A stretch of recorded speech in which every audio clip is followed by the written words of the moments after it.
നിൻ വചനം ധ്യാനിക്കുമ്പോൾ എൻ ഹൃദയം ആശ്വസിക്കും.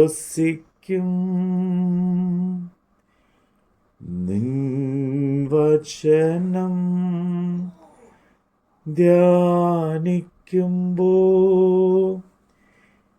എൻ ഹൃദയം ആശ്വസിക്കും. കൂരിരുളിൻ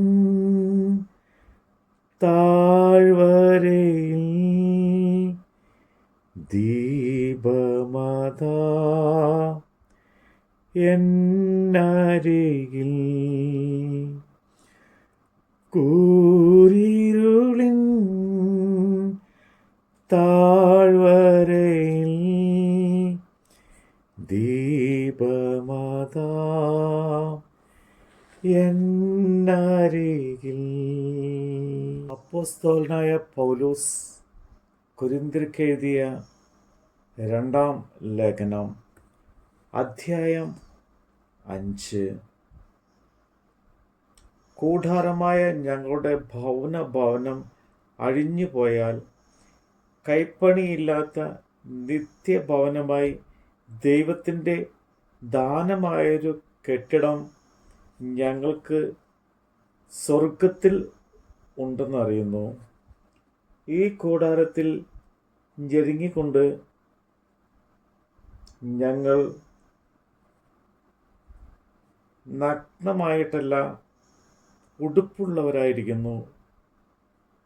എങ്കിൽ സ്വർഗീയമായ ഞങ്ങളുടെ പാർപ്പിടം അതിനു മീതെ ധരിപ്പാൻ വാഞ്ചിക്കുന്നു.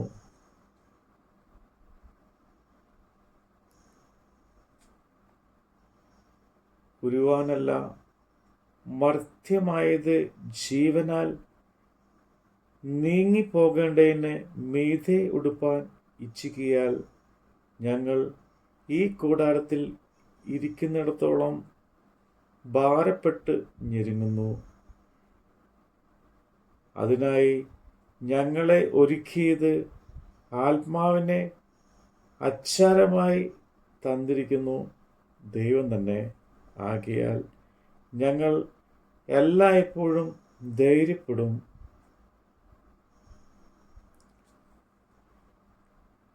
ശരീരത്തിൽ വസിക്കുമ്പോഴൊക്കെയും കർത്താവിനോട് അകന്ന് പരദേശികൾ ആയിരിക്കുന്നു എന്ന് അറിയുന്നു.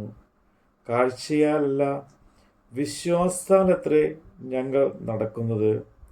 ഇങ്ങനെ ഞങ്ങൾ ധൈര്യപ്പെട്ട് ശരീരം വിട്ട് കർത്താവിൻ്റെ കൂടെ വസിപ്പാൻ അധികം ഇഷ്ടപ്പെടുന്നു. അതുകൊണ്ട് ശരീരത്തിൽ വസിച്ചാലും ശരീരം വിട്ടാലും ഞങ്ങൾ അവനെ പ്രസാദിപ്പിക്കുന്നവർ ആകുവാൻ അഭിമാനിക്കുന്നു. അവനാൽ ശരീരത്തിൽ ഇരിക്കുമ്പോൾ ചെയ്തത് നല്ലതെങ്കിലും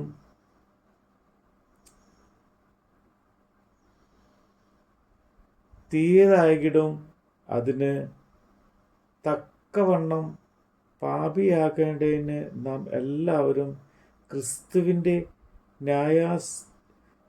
ന്യായാസനത്തിൻ്റെ മുമ്പാകെ വെളിപ്പെടേണ്ടതാകുന്നു. ആകയാൽ കർത്താവിനെ ഭയപ്പെടണം എന്ന് അറിഞ്ഞിട്ട് ഞങ്ങൾ മനുഷ്യരെ സമ്മതിപ്പിക്കുന്നു. എന്നാൽ ദൈവത്തിന് ഞങ്ങൾ വെളിപ്പെട്ടിരിക്കുന്നു. നിങ്ങളുടെ മനസ്സാക്ഷികളിലും വെളിപ്പെട്ടിരിക്കുന്നു എന്ന് ഞാൻ ആശിക്കുന്നു. ഞങ്ങൾ പിന്നെയും ഞങ്ങളെ തന്നെ നിങ്ങളോട് ശ്ലാഘിക്കാനല്ല, ഹൃദയം നോക്കിയിട്ടല്ല, മുഖം നോക്കിയിട്ടും പ്രശംസിക്കുന്നവരോട് ഉത്തരം പറവാൻ നിങ്ങൾക്ക് വക ഉണ്ടായതിന് ഞങ്ങളെക്കുറിച്ച് പ്രശംസിപ്പാൻ നിങ്ങൾക്ക് കാരണം തരികയത്രേ ചെയ്യുന്നത്. ഞങ്ങൾ വിവശന്മാർ എന്ന് വരികിൽ ദൈവത്തിന് സുബോധമുള്ളവർ എന്ന് വരികിൽ നിങ്ങൾക്കും ആകുന്നു. ക്രിസ്തുവിൻ്റെ സ്നേഹം ഞങ്ങളെ നിർബന്ധിക്കുന്നു. എല്ലാവർക്കും വേണ്ടി ഒരുവൻ മരിച്ചിരിക്കെ എല്ലാവരും മരിച്ചു എന്നും ജീവിക്കുന്നവർ ഇനി തങ്ങൾക്കായിട്ടല്ല തങ്ങൾക്ക് വേണ്ടി മരിച്ച് ഉയർത്തവനായിട്ട് തന്നെ ജീവിക്കേണ്ടതിന് അവൻ എല്ലാവർക്കും വേണ്ടി മരിച്ചു എന്നും ഞങ്ങൾ നിർണയിച്ചിരിക്കുന്നു. ആകയാൽ ഞങ്ങൾ ഇന്നു മുതൽ ആരെയും ജഡപ്രകാരം അറിയുന്നില്ല. ക്രിസ്തുവിനെ ജഡപ്രകാരം അറിഞ്ഞു എങ്കിലും ഇനിമേൽ അങ്ങനെ അറിയുന്നില്ല. ഒരുത്തൻ ക്രിസ്തുവിലായാൽ അവൻ പുതിയ സൃഷ്ടിയാകുന്നു. പഴയത് കഴിഞ്ഞുപോയി, ഇതാ അത് പുതുതായി തീർന്നിരിക്കുന്നു. ഇതിനൊക്കെയും ദൈവം തന്നെ കാരണഭൂതൻ. അവൻ നമ്മെ ക്രിസ്തു മൂലം തന്നോട് നിരപ്പിച്ചു. നിരപ്പിൻ്റെ ശുശ്രൂഷ ഞങ്ങൾക്ക് തന്നുമിരിക്കുന്നു. ദൈവം ലോകത്തിൻ്റെ ലംഘനങ്ങളെ കണക്കിടാതെ ലോകത്തെ ക്രിസ്തുവിൽ തന്നോട് നിരപ്പിച്ചു പോന്നു. ഈ നിരപ്പിൻ്റെ വചനം ഞങ്ങളുടെ പക്കൽ ഭരമേൽപ്പിച്ചിരിക്കുന്നു. ആകയാൽ ഞങ്ങൾ ക്രിസ്തുവിന് വേണ്ടി സ്ഥാനപതികളായി ദൈവത്തോട് നിരന്ന് കൊള്ളുവീനെന്ന് ക്രിസ്തുവിന് പകരം അപേക്ഷിക്കുന്നു.